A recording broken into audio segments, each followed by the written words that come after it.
चांद की रोशनी से जड़ने वाली एक खूबसूरत परी लोना चांद के दरख्तों की एक जादुई वादी में रहती थी। इस वादी में हर रात चांदनी की रोशनी में परियों की महफिल सजती थी। लोना अपनी सुनहरी परों और चांद की किरणों से चमकने वाले लिबास की वजह से सबकी पसंदीदा थी।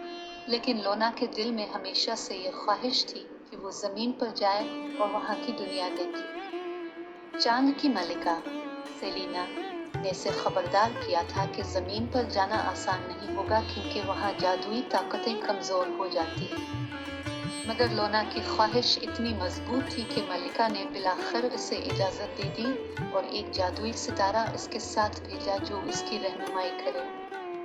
लोना ने जमीन पर कदम रखा और एक खूबसूरत जंगल में पहुंची। वहाँ इससे सब कुछ नया और दिलकश लगा।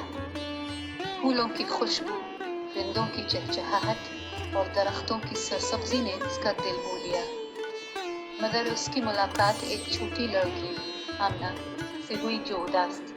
आमना ने लोना को बताया कि इसके गांव में पानी की कमी हो गई है और खेत खुश्क हो रहे हैं। लोगों को पीने का पानी भी मुश्किल से मिलता है।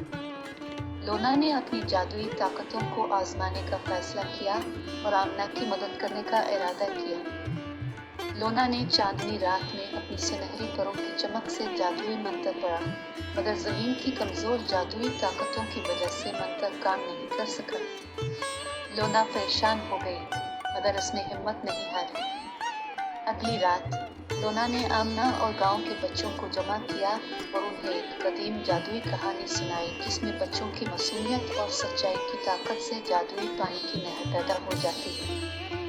सब बच्चों ने लोना के साथ मिलकर दुआ की और अपनी मोहब्बत और यकीन का इजहार किया।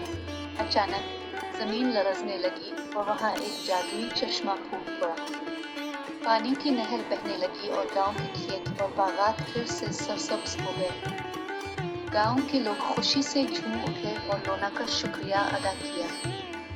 लोना ने आमना से कहा, ये तुम्हारे और बच्चों की मोहब्बत और यकीन का नतीजा है। जमीन की ताकतें हमेशा मोहब्बत और यकीन से जुड़ती